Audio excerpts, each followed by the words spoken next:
صلی اللہ علیہ وسلم فرماتے ہیں کہ وہ شخص ایمان والا نہیں ہو سکتا کہ پیٹ بھر کر کھا کر سویا ہو اور اس کا پڑوسی بھوکا سو رہا ہو۔ ایک روایت میں ہے کہ جب تم اپنے گھر میں سالن بناؤ تو پانی تھوڑا سا زیادہ کر لو تاکہ تم اپنے پڑوسی کو بھی وہ پہنچا سکو۔ ضروری نہیں کہ پانی والا ہی پہنچائے، اگر تمہاری استطاعت نہیں ہے تھوڑا سا ہی بنتا ہے۔ تو یہ ایک مثال دی گئی ہے میں حضور کی بارگاہ میں۔ ایک دن کوئی مہمان آیا، اللہ کے نبی صلی اللہ تعالیٰ علیہ وسلم نے فرمایا کوئی ہے میرے صحابہ میں جو میرے اس مہمان کی مہمان نوازی کرے آج؟ کون نہیں کرتا؟ ایک صحابی حضرت طلحہ اٹھتے ہیں، کہتے ہیں یا رسول اللہ میں ان کو گھر لے جاتا ہوں، جبکہ گھر کی کیا سچویشن ہے انہیں خبر نہیں ہے۔ ہوتا ایسا ہی نا کہ گھر میں کھانا ہے بھی کہ نہیں ہے پتہ نہیں ہو تو کسی اور کو کیسے لے کے آئیں گے، لیکن اس صحابی نے کہا رسول اللہ کا مہمان ہے لے کر چلیں گے۔ جب گھر لے کر کے آئے تو آج کی بیویاں نہیں تھی جو کوستی کہ آنے سے پہلے اطلاع تو کر دیتے، دودھ چائے کا انتظام تو کر لیتی، یہ جو آج کوستی ہیں نہ، وہ صحابیہ تھی اپنے شوہر سے کہتی اتفاق ایسا ہے کہ آج ہمارے گھر میں صرف ایک آدمی کے کھانے کی بھر کی چیز موجود ہے، اور وہ لوگ پہلے سے 3 لوگ تھے، شوہر بیوی اور بیٹا، مہمان ایک آیا ہے۔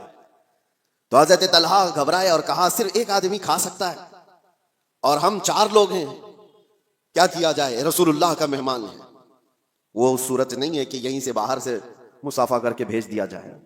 صحابیہ خود کہتی ہیں، زوجہ صحابی کی کہتی ہیں آپ گھبرائیں مت، بچے کو میں تھپک کر کے سلا دوں گی کسی طرح، رات کو وہ سو جائے گا، اور جب آپ دسترخوان پر بیٹھیں میں کھانا لا کر کے پیش کر دوں گی اور چراغ گل کر دینا۔ دیکھیے آپ، چراغ جو روشنی دے رہا ہے اس کو گل کر دینا۔ اور وہ صحابی کہتے ہیں ہاں ٹھیک ہے، میں صرف اور صرف چبانے کی آواز کرتا رہوں گا اور مہمان رسول پیٹ بھر کر کھا لے گا۔ یہ گھر کی مزاج میں آپ کو بتا رہا ہوں۔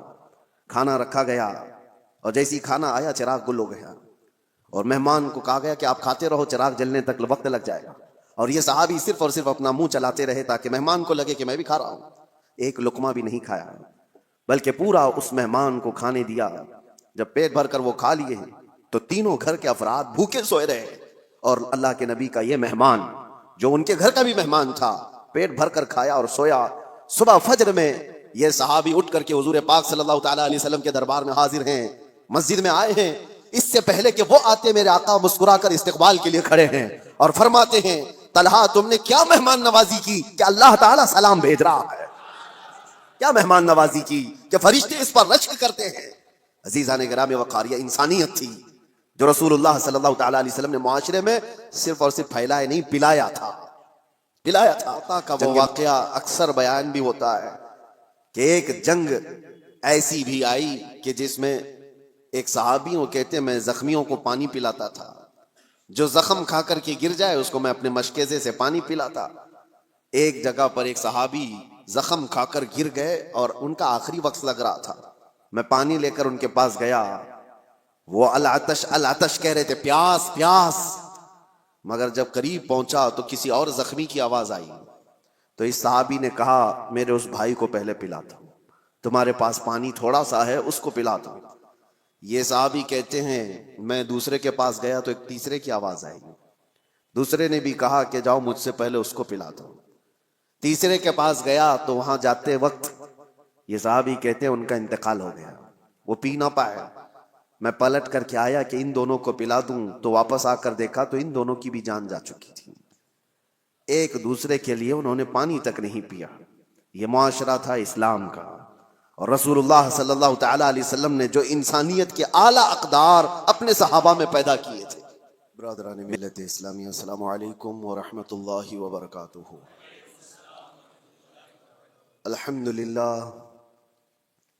للہ الحنان المنان الذي خلق الإنسان وعلمه البيان، والصلاة والسلام على رسوله سيد الإنس والجان وعلى آله وأصحابه ذوي الخير والإحسان، أما بعد، فأعوذ بالله من الشيطان الرجيم، بسم الله الرحمن الرحيم۔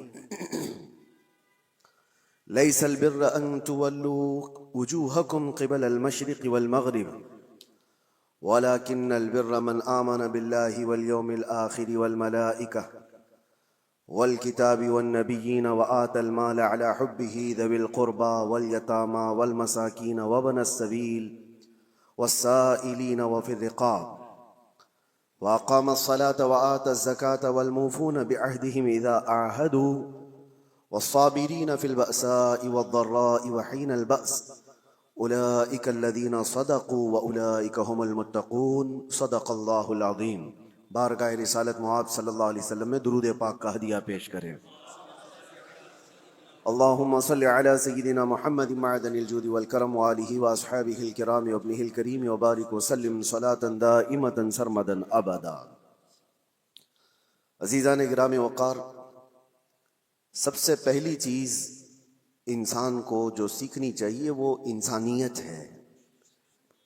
انسانیت کیا چیز ہے؟ انسان جو اس کائنات میں آیا ہے اسے اپنی انسانیت معلوم ہو، میں کیوں آیا ہوں، اور اس کے بعد پھر تمام چیزیں ہیں۔ اسی لیے قرآن میں اللہ تعالیٰ فرماتا ہے نیکی صرف اس کا نام نہیں ہے کہ تم اپنا منہ مشرق کی طرف کر لو، مغرب کی طرف کر لو۔ ابھی جو آیت میں نے آپ کے سامنے تلاوت کی ہے سورہ بقرہ کی، رب تعالیٰ فرماتا ہے نیکی صرف اس کا نام نہیں ہے کہ تم پورب کی طرف پچھم کی طرف اپنا چہرہ کر لو، بلکہ نیکی اصل یہ ہے کہ اللہ پر ایمان لاؤ، اس کے فرشتوں پر، اس کے نبیوں پر، اور اس کے بعد رب تعالیٰ فرماتا ہے اپنا مال اللہ کی محبت میں رشتہ داروں کو، مسکینوں کو، یتیموں کو، مسافروں کو دیا کرو۔ ان کے جذبات سمجھنا، یہ انسانیت ہے۔ انسانیت کہتے کسے ہیں؟ انسانیت کہتے ہیں اپنے اندر سے نکل کر کے دوسرے انسانوں کی فیلنگ کو سمجھنا، ورنہ تو پھر وہ سیلفش ہوتا ہے، مطلبی ہوتا ہے، صرف وہ اپنی سہولیات کے لیے دوڑ بھاگ کر رہا ہے تو اسے انسانیت پتہ ہی نہیں ہوتی۔ جیسا کہ آج چل رہا ہے، ہر کوئی جو دوڑ رہا ہے اس کا اپنا ایک ٹارگٹ ہے، اس کا اپنا ایک گول ہے۔ وہ چاہے بڑے سے بڑا نیتا ہو، وہ جہاں تک بھی پہنچ جائے وہ خاموش نہیں ہے، اس سے آگے دوڑ رہا ہے۔ لیکن اس کی دوڑ کے پیچھے ریزن اگر آپ تلاش کریں گے تو یہی ملتا ہے کہ وہ ایک کمفرٹ زندگی چاہتا ہے، ایک آرام دہ زندگی چاہتا ہے، اس کو ایک بڑا بنگلہ چاہیے یا اپنی اولاد کو سیٹ کرنا ہے، صرف اور صرف اپنے حد تک سوچ رہا ہے۔ وہ بندہ کہاں ہے جو دوڑ بھاگ کرتا ہے تو غریبوں کے لیے، مسکینوں کے لیے، یا پھر دوسرے انسانوں کے لیے جی رہا ہو؟ انسانیت اس کو کہتے ہیں۔ وہ بہت خال ہیں، آج بہت کم لوگ ہیں۔ میں نہیں کہتا کہ سب ہستی سے مٹ گئے، بہت کم ہیں۔ انسانیت کے لیے سب سے پہلے اس روئے زمین پر میں آپ کو بتاتا ہوں، قانون کی شکل میں کوئی اگر یہاں انسانوں کے پاس کوئی چیز آئی، دستاویز آئی، تو سب سے پہلے اسلام نے لایا ہے۔ سب سے پہلے اللہ کے حبیب صلی اللہ تعالی علیہ وسلم نے صرف اور صرف نمازوں کی، زکوٰۃ کی، حج کی تبلیغ نہیں فرمائی۔ آپ اگر حضور پاک صلی اللہ تعالی علیہ وسلم کی تعلیمات کا حصہ دیکھیں تو اکثر حصہ یہ انسانیت کے متعلق ہے۔ اور سب سے پہلے آپ کو میں اگر یہ بتاؤں، حضور پاک صلی اللہ علیہ وسلم نے یہ فرمایا وہ شخص مومن ہی نہیں جس کے شر سے، جس کے فتنے سے اس کا پڑوسی محفوظ نہ ہو، وہ مومن نہیں ہے۔ دوسری حدیث ہے، اللہ کے حبیب صلی اللہ علیہ وسلم فرماتے ہیں کہ وہ شخص ایمان والا نہیں ہو سکتا کہ پیٹ بھر کر کھا کر سویا ہو اور اس کا پڑوسی بھوکا سو رہا ہو۔ ایک روایت میں ہے کہ جب تم اپنے گھر میں سالن بناؤ تو پانی تھوڑا سا زیادہ کر لو تاکہ تم اپنے پڑوسی کو بھی وہ پہنچا سکو۔ ضروری نہیں کہ پانی والا ہی پہنچائے، اگر تمہاری استطاعت نہیں ہے، تھوڑا سا ہی بنتا ہے، تو یہ ایک مثال دی گئی ہے۔ یہ ہیں دوسروں کے حقوق کے سلسلے میں اسلام کی تبلیغ۔ آپ کو میں بتاؤں یہ انسانیت ہے، اور جس سے آج دنیا فراموش کر چکی ہے۔ سب کے سب اکثر مطلبی لائف جینا چاہتے ہیں، سیلفش لائف، جس میں صرف اور صرف اس کا اپنا چاہیے۔ اور خاص طور پر یہ بڑے بڑے شہروں کی بات میں اگر کہوں، میٹروپولیٹن سٹیز جو ہیں، بڑے بڑے اپارٹمنٹ میں رہنے والے لوگ، حیرت ہوتی ہے اسی فلور پہ 20 25 سال سے لوگ رہ رہے ہیں، لیکن ان کو پتہ ہی نہیں ہے کہ پڑوس میں کون رہتا ہے۔ بلڈنگ میں جنازہ نکل رہا ہوتا ہے اور لوگوں کو پتہ ہی نہیں ہوتا کہ کون مرا آج۔ انسانیت ایسی نہیں تھی پہلے میاں۔ گاؤں کی آج بھی تہذیب ایسی ہے کہ گاؤں کے کسی بھی گھر میں چھوٹی سی بھی بات ہو تو پورے گاؤں والوں کو خبر ہو جاتی ہے اور سب اس کے گھر جمع ہو جاتے ہیں۔ یہ شہروں میں خاص طور پر زندگی انسانیت سے ہٹتی چلی جا رہی ہے. سیلفش لائف جینا چاہتا ہے انسان, میں بھلا میری لائف بھلا بس, بلکہ سارے رشتے ناتے سب ختم کر کے دنیا اس کو پوش لائف کہتی ہے. کچھ ایسی سوسائٹیز ہیں جہاں پر گیٹ بھی لگا دیے گئے کہ لوگ آنا جانا نہ رکھیں, کوئی آ نہ سکے ہمارے گھر, اور گھر ایسے بنائے جائیں کہ زیادہ طور پر گھر میں کوئی آ کر کے رہ نہ سکے. یہ ساری انسانیت سے گری ہوئی حرکات ہیں. آؤ مصطفیٰ کریم صلی اللہ تعالیٰ علیہ وسلم کا وہ واقعہ اکثر بیان بھی ہوتا ہے کہ ایک جنگ ایسی بھی آئی کہ جس میں ایک صحابی, وہ کہتے ہیں میں زخمیوں کو پانی پلاتا تھا, جو زخم کھا کر کے گر جائے اس کو میں اپنے مشکیزے سے پانی پلاتا. ایک جگہ پر ایک صحابی زخم کھا کر گر گئے اور ان کا آخری وقت لگ رہا تھا. میں پانی لے کر ان کے پاس گیا, وہ العطش العطش کہہ رہے تھے, پیاس پیاس. مگر جب قریب پہنچا تو کسی اور زخمی کی آواز آئی. تو اس صحابی نے کہا میرے اس بھائی کو پہلے پلاتا ہوں, تمہارے پاس پانی تھوڑا سا ہے اس کو پلاتا ہوں. یہ صحابی کہتے ہیں میں دوسرے کے پاس گیا تو ایک تیسرے کی آواز آئی. دوسرے نے بھی کہا کہ جاؤ مجھ سے پہلے اس کو پلاتا ہوں. تیسرے کے پاس گیا تو وہاں جاتے وقت یہ صحابی کہتے ہیں ان کا انتقال ہو گیا, وہ پی نہ پائے. میں پلٹ کر کے آیا کہ ان دونوں کو پلا دوں تو واپس آ کر دیکھا تو ان دونوں کی بھی جان جا چکی تھی. ایک دوسرے کے لیے انہوں نے پانی تک نہیں پیا. یہ معاشرہ تھا اسلام کا, اور رسول اللہ صلی اللہ تعالیٰ علیہ وسلم نے جو انسانیت کے اعلیٰ اقدار اپنے صحابہ میں پیدا کیے تھے. میرے عزیزوں, بیان کرنا یہ آسان ہے, اس کو پریکٹیکل اپنی لائف میں لے کے آنے کی کوشش کریں, اپنی زندگیوں میں اس کو لے کر کے آئیں. انسانیت وہ نہیں ہے کہ جو آج لوگ سمجھتے ہیں گھر میں کھانا بنا تھا اور اس کے بعد بچ گیا تو ہم دوسروں کا بھی خیال کرتے ہیں. تم اپنا کچرا کسی اور میں ڈم کرنا چاہ رہے ہو, خیال نہیں کر رہے ہو. خیال اس کو کہتے ہیں کہ جب گرم کھانا بنا ہوا ہو اور پہلے کسی اور کا خیال آ جائے, پہلے کسی فقیر کا خیال آ جائے. بچ جانے کے بعد بہت سارے ایسے, ہم پہلے جب دارالعلوم میں ہوا کرتے مدرسہ ہم بھی چلاتے تھے, اکثر لوگ شادی میں ولیمے میں دن بھر مصروف اور رات کو کھانا بچا ہے تو کہتے ہیں مدرسے کے بچوں کو کھلا دیں گے. بچوں کو لا کر کے کھلانے کے لیے بڑے بڑے آدھے آدھے دیگ بچے ہوئے لے کر کے آتے ہیں اور پھر وہ اس کو ثواب سمجھتے ہیں. ہم نے ان سے کہا تھا یہ مہمانان رسول ہیں جو طلباء ہیں, جو رسول اللہ صلی اللہ تعالیٰ علیہ وسلم کے مہمان کہلاتے ہیں, دین کا علم حاصل کرنے والے یہ طالب علم, اور تم ان کو اپنے گھر کا بچا ہوا کچرا لا کر ڈم کرنا چاہتے ہو. کیا تم سمجھتے ہو اور اس کو نیکی سمجھ رہے ہو اور فخر کر رہے ہو. فخر اس وقت ہوتا جب تمہارا کھانا بن کر تیار ہوتا, تمہارے اپنے کھانے سے پہلے مہمانان رسول کا خیال کیا ہوتا کہ ان کا بھی اتنا حصہ ہے اس کے اندر. عزیزان گرامی وقار, انسانیت صرف اور صرف اپنی خاطر جینے کا مطلب نہیں ہے.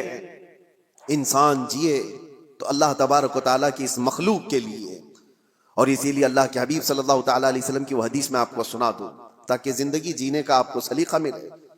حضور اکرم صلی اللہ تعالیٰ علیہ وسلم فرماتے ہیں من نفس کربت اخیہ نفس اللہ کربتہ یوم القیامہ, جس نے اپنے کسی بھائی کی کسی ایک تکلیف کو آسان کر دیا, کسی تکلیف میں پھنسا ہوا تھا, وہ کسی دشواری میں ملوث تھا, آپ نے اپنی محنت سے اپنے کسی بھائی کی تکلیف کو آسان کیا, میرے آقا فرماتے ہیں قیامت کے دن اس کی تکلیفوں کو اللہ آسان کر دے گا. اور کیا چاہیے, اور کیا چاہیے. آخرت میں اگر ہماری تکلیفیں کھل جاتی ہوں اس سے بڑا آپ کو اجر کیا چاہیے. وہاں کے حالات تو ایسے ہیں کہ بڑے بڑے لوگ ڈرے ہوئے ہوں گے, پتہ نہیں چلتا کہ نمازیں بخشوا لیں گی یا زکوٰۃ یا حج, یا پھر یہ بھی نہیں پتہ چلتا کہ سب میں پکڑے جائیں گے. اسی لیے آخرت کے لیے اگر اللہ کے نبی نے یہ وعدہ فرمایا ہے تو یہ بہت بڑی چیز ہے میرے عزیزوں. راستے سے تکلیف دہ چیز کو ہٹانا, حضور فرماتے ہیں اماطۃ الاذی عن الطریق صدقۃ, راستے سے تکلیف دینے والی کسی چیز کو اٹھا دینا ایک صدقے کا ثواب ہے, ایک صدقے کا ثواب ہے. میں نے پڑھا تھا ایک بزرگ تھے, آپ کو حیرت ہوگی سن کر کے, پہاڑ کے اوپر انہوں نے 60 سال زندگی گزاری. 60 سال کس کام کے لیے جانتے ہیں آپ؟ آپ سوچتے ہوں گے گوشہ نشین اکثر جو بڑے بزرگان دین کا سنتے ہیں ہم کہ وہ عبادت کے لیے مخلوق سے دور چلے جاتے. نہیں، اس بزرگ کی حیرت کی بات ہے، وہ 60 سال تک پہاڑ کے اوپر ایک راستے پر زندگی گزارتے رہے.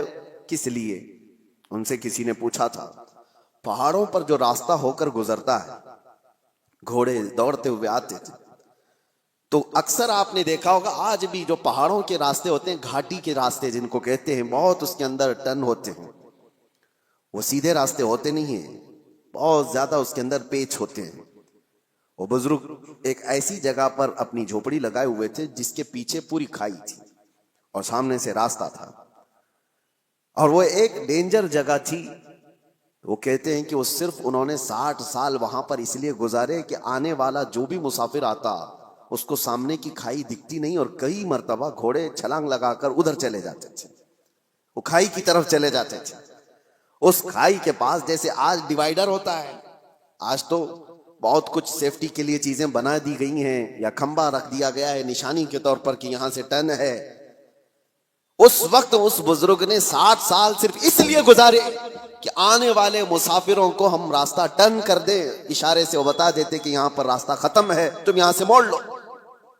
صرف اس کام کے لیے انہوں نے 60 سال گزارے. حیرت ہوتی ہے، کچھ وہ لوگ ہیں جنہوں نے اپنی زندگیاں اللہ تبارک و تعالیٰ کی اس مخلوق کے لیے وقف کی، صرف اپنے لیے نہیں جی. اور انسانیت اسی کا نام ہے. اور ایک حدیث پاک مسلم شریف کی میں آپ کو سنا دوں، بلکہ یہ صحیح حدیث کئی صحاح میں موجود ہے، بخاری مسلم. اللہ کے نبی صلی اللہ تعالی علیہ وسلم ارشاد فرماتے ہیں، المسلم من سلم المسلمون من لسانہ ویدہ. مسلمان تو وہ ہے جس کی زبان سے اور جس کے ہاتھ سے دوسرے لوگ محفوظ رہیں. وہی مسلمان ہے جس کی زبان سے اور جس کے ہاتھ سے دوسرے مسلمان محفوظ رہیں. اور جو دوسروں کی ٹانگ کھینچنے میں اپنی زندگی گزار دیتا ہو تو اسے اپنے آپ کا احتساب کرنا چاہیے، وہ مسلمان ہے یا نہیں. لوگوں نے آج کیا سمجھ لیا ہے دین کو؟ دین کا مطلب داڑھی رکھ لینا اور ٹوپی پہننا اور جبہ پہننا، مسجدوں میں نظر آنا. میں آپ کو بتاتا ہوں، دین کے اگر 2 حصے کیے جائیں نا، عبادات اور معاملات. عبادات نماز ہے، روزہ ہے، حج ہے، زکوٰۃ ہے، تسبیح و تحلیل، خیرات، یہ ساری چیزیں عبادات میں آ گئی. عبادات کا کتنا % دین میں ہے؟ اور معاملات میں کیا کیا آ گیا؟ معاملات میں سارے حقوق، ماں باپ کے حقوق، بھائیوں کے حقوق، بہنوں کے حقوق، اولاد کے رائٹس، پڑوسیوں کے رائٹس، استاد شاگرد کے، مالک آقا کے، غلام آقا کے، یہ سارے حقوق، بیوی کے حقوق، شوہر کے حقوق، طلاق، عدت، نکاح، خرید و فروخت، بازاروں کے حقوق، یہ سب چیزیں معاملات میں آ گئے. ایک حصہ ہے دین کا عبادات اور ایک حصہ ہے معاملات. معاملات اور عبادات دین میں کتنے % ہیں آپ کو پتا ہے؟ عبادات کل ملا کر کے 25% ہے اور معاملات 75% ہے. دین میں معاملات 75% ہے اور عبادات 25% ہے. اور آج لوگ کیا سمجھتے ہیں؟ جو عبادات میں بہت نظر آتا ہے، ارے وہ دیندار آدمی ہے، نمازوں میں، اس کی داڑھی میں، اس کی ٹوپی میں نظر آتا ہے تو وہ دیندار ہے. میاں وہ تو صرف 25% کا دیندار ہے. اصل دیندار وہ ہے جو معاملات میں اچھا ہے، معاملات میں پکا ہے. یہاں نمازیں بھی پڑھتا ہے اور لوگوں کو دھوکے بھی دیتا ہے. کچھ لوگوں نے داڑھی صرف اس لیے رکھی کہ لوگوں کو ٹوپی پہنائے، لوگوں کو دھوکہ دے. یہ انسانیت نہیں ہے میرے عزیزوں، وہ غدار ہے. اور لوگ جو یہ سمجھتے ہیں کہ لوگ داڑھی والے دھوکہ دیتے ہیں، ایسا نہیں ہے. داڑھی والے نہیں دھوکہ دیتے، دھوکہ دینے والا داڑھی رکھ لیتا ہے. داڑھی والے چور نہیں ہوتے، بلکہ چور داڑھی رکھ لیتا ہے تاکہ وہ اپنی چوری کو آسانی سے نبھا سکے. اس بات کو، فرق کو آپ سمجھا کریں. اور جس نے اس چیز کو استعمال کیا وہ دنیا میں بھی خائب و خاسر ہے، آخرت میں بھی بہت ذلیل و رسوا ہوگا. معاملات میں آپ پکے ہو جائیں، جس کے ساتھ جو بات ہوئی ہے اس کو مکمل رکھیں، باتوں میں ہیرا پھیری نہ ہو. جھوٹ بولنا اور دھوکہ دینا، آج جیسے کہ لوگ معاملات میں شک کرنے لگ گئے کہ مسلمانوں کے ساتھ ڈیل کرنا مشکل ہے، کہ پتہ نہیں ہے کب بھاگ جائے، کب دھوکہ دیتے. نہیں میرے عزیزوں، اللہ کے نبی صلی اللہ تعالی علیہ وسلم نے وہ معاشرہ بنایا تھا جہاں لوگ فخر کرتے تھے مسلمانوں کے ساتھ تجارت کرنے میں. اس لیے کہ دھوکہ اسلام میں جائز نہیں. اور ایک بات میں آپ کو بتا دوں، لوگوں نے یہ محسوس کر لیا ہے کہ صرف مسلمان کو دھوکہ نہیں دینا چاہیے، غیر مسلم کو دے سکتے ہیں. اسلام کسی بھی انسان کو دھوکہ دینے کی اجازت نہیں دیتا، چاہے وہ ہندو ہو، کرسچن ہو، یہودی ہو، کسی بھی. غش جس کو کہتے ہیں دھوکہ اسلام میں جائز ہی نہیں. کسی صاحب نے ہم سے کہا تھا کہ بغیر ٹکٹ کے میں سفر کر لیتا ہوں. کہا کیوں؟ کہا وہ ہماری تھوڑی نہ ہے، وہ تو ان کی ہے، حکومت اس کی ہے، اور وہ تو لوٹ کے کھا ہی رہے ہیں. میرے عزیزو، چور اگر چوری کر رہا ہے تو برابر کی چوری کرے گا، کسی کی بھی ہو، یہ جائز نہیں ہے. اسلام میں غش اور دھوکہ کسی طرح سے جائز نہیں. کئی ایسے مسائل ہمارے پاس آتے ہیں، جاب کرنے والے بچے نوکریاں کرتے ہیں کمپنیوں میں، ان کے مالک نان مسلم ہیں. کئی مرتبہ وہ یہ پوچھتے ہیں کیا ہم اپنی کچھ چیزیں ان سے چھپا کر کے حاصل کر سکتے ہیں جبکہ غیر مسلم ہیں؟ نہ، جائز نہیں ہے. بلکہ وہاں تمہارے لیے اور بڑی ذمہ داری ہو جاتی ہے، اور بڑی ذمہ داری ہو جاتی ہے. صرف تمہارے اس کے ساتھ معاملات ہی نہیں ہیں، بلکہ اس وقت تم اسلام کے ریپریزنٹیٹیو ہو، وہ تمہارے ذریعے سے اسلام کو دیکھ رہا ہے. انگلینڈ میں ایک مسئلہ ایسا پیش آیا تھا، بس کا ایک کنڈکٹر ٹکٹ دیتے دیتے اٹھنی، جس کو وہاں پر پینی کہا جائے، ہاف پاؤنڈ، ہمارے یہاں کی اٹھنی جس طرح سے ہو، 1 روپے کے 2 حصے، ہاف پاؤنڈ ایک بندے کو زیادہ دے دیا اس نے ٹکٹ میں، ٹکٹ کے بچت میں واپس. اور اس کے بعد ہو سکتا ہے غلطی سے اس طرح پیسے آ جاتے ہیں. وہ مسلمان تھا، اس نے رکھ لیا، اور اس کو پتا بھی ہے کہ میرے پاس ہاف پاؤنڈ زیادہ آیا ہے. وہ رکھ لیا. سفر تقریباً 1 گھنٹے کا تھا. کئی مرتبہ وہ بندہ سوچتا بھی رہا کہ ہاف پاؤنڈ واپس کر دوں. پھر اس نے دل میں یہ سوچا ہاف پاؤنڈ سے اس کا ہونے والا کیا ہے، یہ تو اچھی سیلری والا ہے، ہاف پاؤنڈ سے اس کا کیا بھلا ہونے والا ہے، میرے پاس رہ گیا تو کون سی بڑی بات. رکھا رہا. لیکن میرے عزیزو، ایک بات میں آپ کو یہ بھی بتا دوں، بزرگوں نے فرمایا جس کو حلال کھانے کی عادت ہو، اگر غلطی سے کہیں حرام لقمہ اس کے پاس آ جاتا ہے تو غیب سے اللہ تعالیٰ اس کی حفاظت کا انتظام کرتا ہے. ہاں، یہ بات یاد رکھنا. آپ حلال کھانے کے عادی ہیں، کبھی حرام لقمہ آپ کے پاس آ گیا تو آپ کے ہاتھوں میں کپ کپی آ جائے یا آپ کے منہ میں متلی آنے لگ جائے، اللہ حفاظت فرماتا ہے، کوئی ذریعہ پیدا کرتا ہے. وہ بندہ ہے 1 گھنٹے کے سفر میں کشمکش میں تھا. آخر میں اترنے سے پہلے اس نے سوچ لیا ہاف پاؤنڈ سے اس کا کچھ نہیں ہوتا تو میرا کون سا ہوتا ہے، میں کیوں رکھوں، میرے لیے کہاں حلال ہے. لے جا کر کے اس کنڈکٹر سے اس نے کہا کہ یہ آپ نے مجھے ٹکٹ سے واپس دینے کے وقت زیادہ دیا تھا، یا آپ کے پیسے لے لیجیے. اس نے رکھ لیا. کنڈکٹر نے کہا غلطی سے نہیں دیا تھا، جان بوجھ کے دیا تھا، غلطی سے نہیں دیا تھا.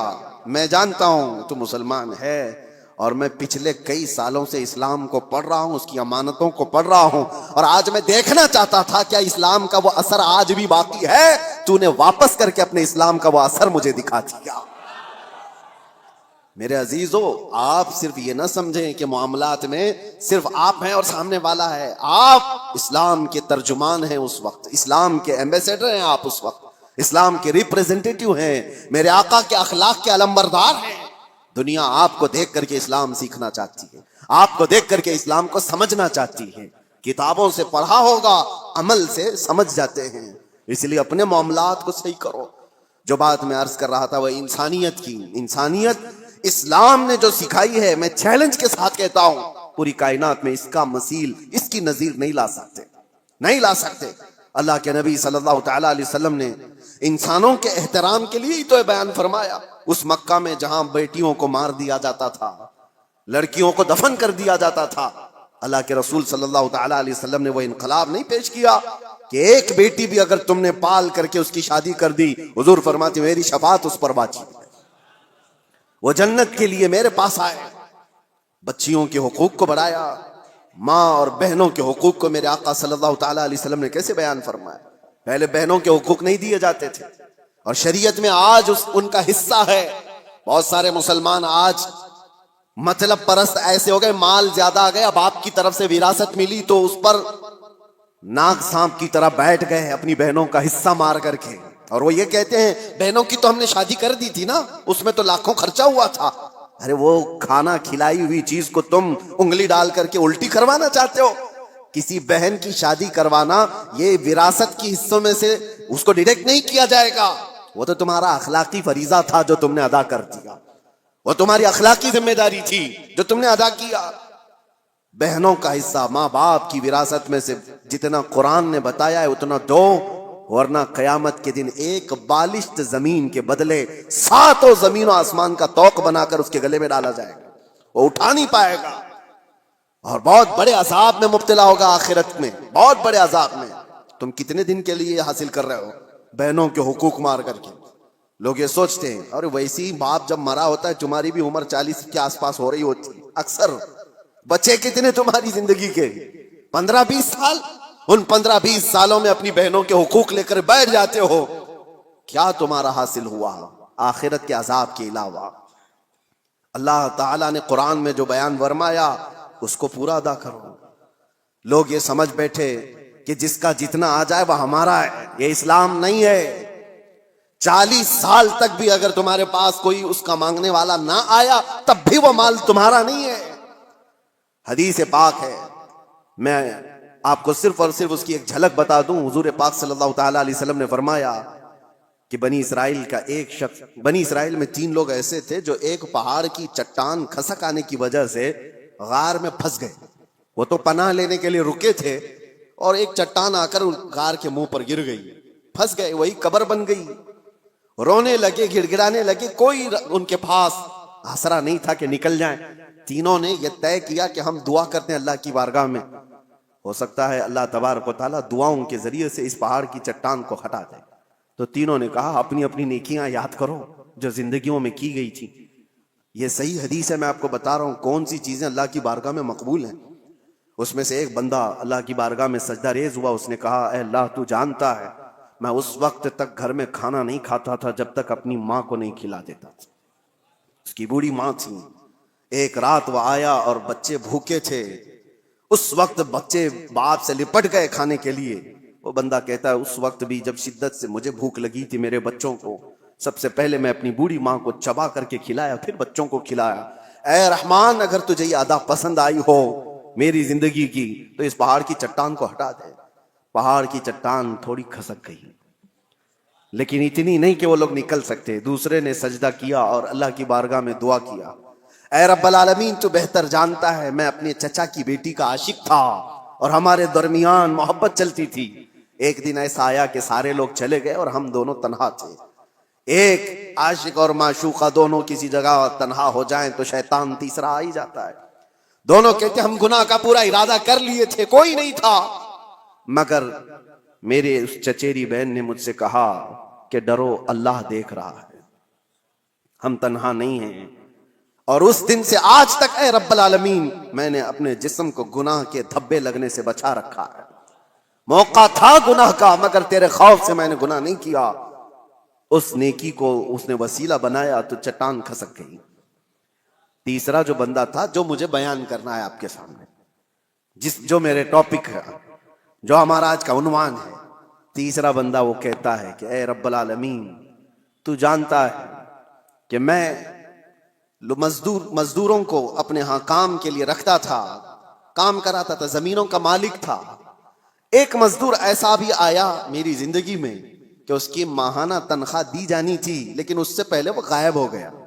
توجہ، یہ بندہ کہتا ہے اللہ میں اس کی مزدوری کو، اس کی تنخواہ کو رکھ لیا، چاہتا تو کھا لیتا جیسے سارے سیٹ کھا بیٹھتے۔ جتنے بھی مزدوروں کی تنخواہ ہیں کاٹ لی جاتی ہے چھوٹی چھوٹی باتوں پر، اور جبکہ ان کو پتہ نہیں ہے۔ مسلمان اگر ہو تو توجہ، میرے آقا صلی اللہ علیہ وسلم کا فرمان ہے مزدور کا پسینہ سوکھنے سے پہلے اس کی مزدوری ادا کر دو، اللہ کو یہ پسند ہے۔ اب یہ بندہ کہتا ہے کہ وہ مزدور تنخواہ لیے بغیر چلا گیا، میں نے اس کی مزدوری کو لے کر ایک بکری خرید لی اور بکری کو پالا۔ رب تبارک و تعالیٰ کی بارگاہ میں وہ کہہ رہا ہے بکری کو پالا، بکری نے بچے دیے اور پھر اس میں برکت اتنی ہوتی گئی، سالوں بیت گئے، بکریوں سے بکریاں، بکریوں سے بکریاں اتنی بڑھ گئی کہ وہ ریوڑ ہو گیا، بلکہ ایک میدان میں بھی وہ بھر نہیں پاتی تھیں۔ مجھے شہر سے باہر جانا پڑا، شہر سے باہر بہت بڑا میدان ان بکریوں کے لیے، ایک بکری سے اتنی بکریاں ہوگی. اور یہ بھی بات بتا دوں، میرے آقا نے فرمایا بکری میں برکت ہے، سارے جانوروں میں بکری میں اللہ نے برکت رکھی ہے. اور اتنی زیادہ بکریاں ہو گئی، لیکن اس میں سے ایک بکری بھی نہ اس نے بیچا، نہ کھایا، نہ استعمال کیا. کئی سالوں کے بعد وہ مزدور واپس آ جاتا ہے اور آ کر کے اس نے اپنے آقا سے کہا کہ آپ کو پتہ ہے میں آپ کے یہاں مزدوری کیا کرتا تھا، کام کرتا تھا، اور ایک آخری وقت ایسا آیا تھا کہ میں اپنی مزدوری لیے بغیر چلا گیا تھا. اگر ہو سکے تو آج میری بڑی مجبوری ہے، میں بہت بے بس ہوں، میری وہ مزدوری اگر آپ کے پاس رکھی ہو تو مجھے دے دیجیے. یہ بندہ کہتا ہے میں اس مزدور کا ہاتھ پکڑا اور لے جا کر کہا یہ ساری بکریاں تیری مزدوری کی ہیں، یہ تیری تنخواہ ہے. اس نے کہا سیٹھ صاحب کیا مذاق کر رہے ہو میرے ساتھ، میری تنخواہ اتنی نہیں ہے کہ ایک بکری بھی آ سکے آج کے زمانے میں، اتنی ساری بکریاں. وہ کہتا ہے جس وقت تو اپنی تنخواہ چھوڑ گیا تھا میں اس وقت تیری رقم سے ایک بکری خریدا اور اللہ نے اس میں اتنی برکت عطا کی. وہ بندہ دیکھتا ہے کہ آپ سچ کہہ رہے ہو؟ اس نے کہا ہاں سچ کہہ رہا ہوں، بکریاں ہی نہیں اس میں سے ایک بال بھی میرا نہیں ہے، سب کچھ تیرا ہے، بکریاں بھی تیری، رسیاں بھی تیری. وہ بندہ خوشیوں کے ساتھ ہانکتے ہوئے وہ بکریاں لے کر کے جاتا ہے اور اللہ کی بارگاہ میں کہتا ہے ایسا بندہ میں نے نہیں دیکھا جو اپنے حقوق اور معاملات میں اتنا پکا ہو. رب تعالیٰ کی بارگاہ میں یہ بندہ کہتا ہے اللہ یہ میں نے خالص تیری رضا کے لیے کیا، تیرے خوف سے کیا. رب تعالیٰ نے اس کی یہ دعا سنی. حضور فرماتے فوراً وہ چٹان کھسک کر کے نکل چکی تھی، تینوں باہر آ گئے تھے. بڑی بڑی مصیبتوں میں آج بھی ہم گرفتار ہیں. ہمارے پاس ایسی کوئی چیز ہے تو رکھو اور دعا کرو. ہم نے کسی انسان کے ساتھ اگر اس کی مصیبتوں میں ایسا سلوک کیا ہے تو وہ بھی اللہ کی بارگاہ میں آج رکھو، دیکھیں مصیبتیں کیوں نہیں دور ہوتی. ہم نے تو ایسی چیزیں کہاں رکھی ہیں. اسی لیے معاملات میں اسلام بہت زیادہ تاکید کیا ہوا ہے. میرے عزیزو کچھ لوگوں کو باتیں کڑوی لگتی ہیں لیکن یہی صحیح ہے عزیزو، یہی صحیح ہے. آج اگر تم ان حقوق کی پامالی کرو گے تو قبر بھی ہے اور آخرت بھی ہے. میں ان کی بات نہیں کرتا جن کا آخرت کا تصور ہی نہیں. آپ کو آخرت میں اللہ کی بارگاہ میں کھڑا ہونا ہے، حساب دینا ہے، اس لیے اپنے معاملات کو صحیح رکھو. ایک لقمہ بھی بلکہ ایک جنازہ میرے آقا کی بارگاہ میں ایسا آیا تھا، صحابہ کھڑے ہیں صفے لگائے ہوئے ہیں. حضور نے پوچھا اس مرے ہوئے آدمی پر کسی کا کوئی قرضہ باقی ہے؟ جماعت میں سے ایک نے کہا یا رسول اللہ 2 درہم کا قرضہ باقی ہے. حضور پیچھے آ جاتے ہیں اور کہتے ہیں صلو علی صاحبکم ولا اصلی علیہ، تم چاہو تو اپنے اس ساتھی کی جنازے کی نماز پڑھ لو، میں نہیں پڑھنے والا. اللہ کے نبی نے فرمایا میں اس کی جنازے کی نماز نہیں پڑھوں گا. 2 درہم کا قرضہ باقی تھا بس. ہم تو اس کو بس کہتے ہیں نا تھوڑا سا. اللہ کے نبی نے فرمایا میں اس کی نماز جنازہ نہیں پڑھوں گا. دوسرے ایک صحابی نے حضور کی بارگاہ میں عرض کیا آقا میں اس کی ضمانت لیتا ہوں. حضور نے پوچھا کب تک ادا کرو گے؟ انہوں نے کہا مجھے شام تک کا وقت دیا جائے، اس کی طرف سے جس کا قرضہ باقی ہے میں وعدہ کر دوں گا. جب انہوں نے یہ ضمانت لے لی تو اللہ کے نبی صلی اللہ علیہ وسلم نے نماز پڑھائی. یہ ہے اسلام. اور بڑے بڑے حقوق کی پامالی کرنے کے بعد اگر لوگ یہ سمجھتے ہیں کہ مسلمان ہونا اسی کا نام ہے، داڑھی ہو، ٹوپی ہو، جبہ کبا ہو، معاملات میں اگر گرا ہوا ہے تو اس کے اندر اسلام کی بو باس نہیں آئی ہے، وہ ایمان کا حصہ نہیں رکھتا ہے. اور اخیر میں یہ عرض کروں گا ساتھی، یہ تو مسلمانوں کے معاملات تھے. آپ کو میں بتاؤں انسانیت کے لیے، حقوق کے لیے سب سے پہلے ابھی آج کی اس دنیا میں جو ایک لائے عمل تیار کیا گیا اور ایک دستور آیا. آسٹریا کے ویانا شہر میں 1993 میں پہلی یہ کانفرنس کے اندر اقوام متحدہ جس کو UN کہا جاتا ہے، جو یونائٹڈ نیشن، تقریباً 170 کنٹریز مل کر کے یہ حقوق بنائی کہ انسانوں پر کیا کیا حقوق ہو سکتے ہیں، کوئی ایک دوسرے کے حق تلفی نہ کرے، جنگوں کے حقوق. یہ ساری چیزیں کب بنی ہیں؟ یہ آپ فیڈریشن ہے، اس کا نام ہے ویانا فیڈریشن. اس نام سے یہ پوری دنیا میں عام کیا گیا. 1993 کی بات کر رہا ہوں، آج سے تقریباً صرف اور صرف 32 سال پہلے. سمجھ رہے ہیں آپ؟ 32 سے 33 سال پہلے پوری دنیا میں انسانوں کے حقوق کے لیے ایک لائحہ عمل بنایا گیا، ایک دستور بنایا گیا. مجھے حیرت ہوتی ہے پڑھ کر، اس نئی دنیا میں صرف 32-33 سال پہلے تم انسانوں کے حقوق لائے ہو. ذرا تاریخ پڑھے ہوتے آج سے 1400 سال پہلے اس سے زیادہ حقوق محمد الرسول اللہ نے بیان فرمایا. میرے آقا صلی اللہ علیہ وسلم صرف بیان نہیں کیا، حدیثوں میں اس کو محفوظ کرایا ہے، اور پورے دستاویزات آج محفوظ ہیں ہمارے پاس، پورے محفوظ ہیں۔ آپ اگر جا کر دیکھیں فقہ کی کتابوں میں، فقہ جو مسائل، مسائل وضو کے، نماز کے، آپ کے روزے کے، جتنے بھی مسائل، ان کو فقہ کہا جاتا ہے۔ ہماری فقہ میں اگر آپ کو میں بتاؤں، دو بڑی کتابیں آپ کو ملتی ہیں ہدایہ، ہمارے فقہ حنفی کی کتابیں جو ہم نے پڑھی، بہت بڑی بڑی ضخیم کتابیں۔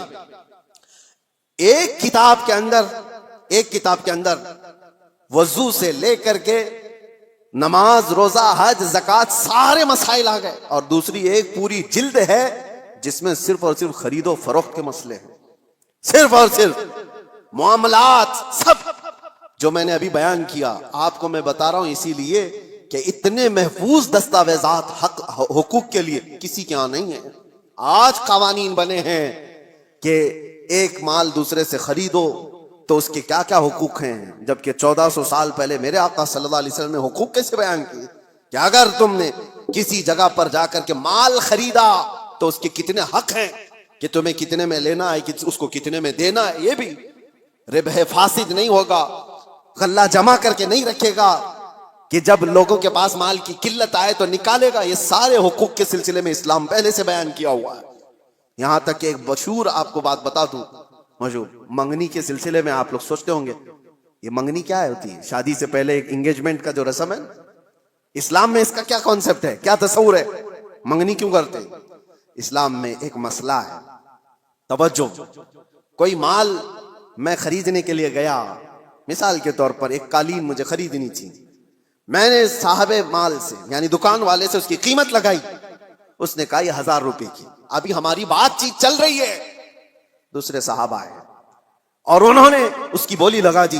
حضور فرماتے ہیں یہ جائز نہیں جب تک کہ تمہارا پہلا بھائی بات مکمل نہ کر لے، اپنے بھائی کی بے پر بے جائز نہیں۔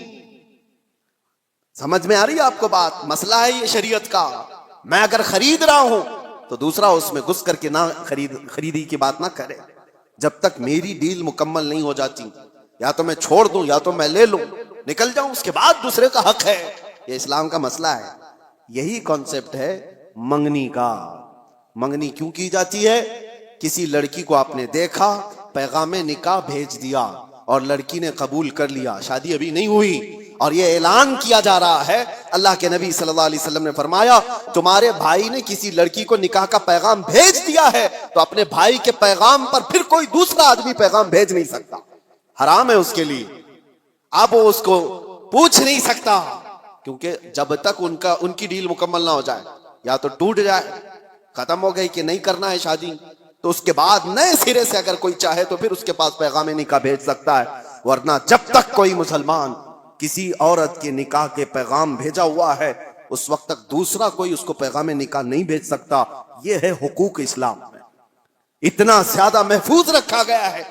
حیرت کی بات یہ ہے کہ مسلمان آج کم علم ہو گئے، جاہل ہو گئے، پڑھتے نہیں ہیں، ورنہ تمہارے دین میں اللہ تعالیٰ نے کوئی کمی نہیں رکھی، کوئی ایک ادنا سا شائبہ بھی نہیں ہے۔ یہ وہ دین ہے جس کی شروعات ہوتی ہے الف لام میم ذالک الکتاب لا ریب فیہ، یہ وہ عظمت والی کتاب ہے جس میں شک کی گنجائش ہی نہیں۔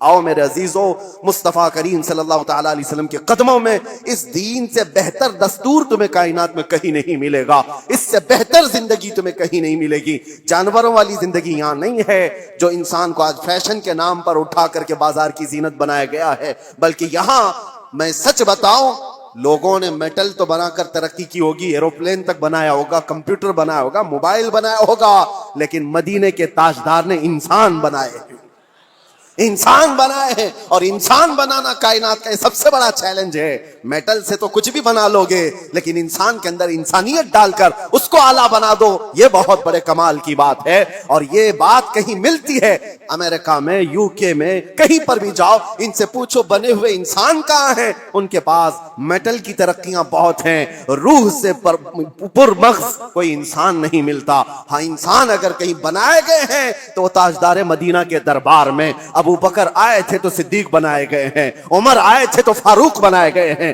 عثمان آئے ذو النورین بنائے گئے، علی آئے تھے 9 سال کی عمر میں، میرے مصطفیٰ نے حیدر کرار بنا کر بھیجا ہے۔ انسان بنائے گئے ہیں، اپنے آپ کو بھی انسان بناؤ، تو آؤ میرے مصطفیٰ کریم کے قدموں میں اٹھو، قوت عشق سے ہر پست کو بالا کر دو، دہر میں نام محمد سے اجالا کر دو۔ وآخر دعوانا الحمدللہ رب العالمین۔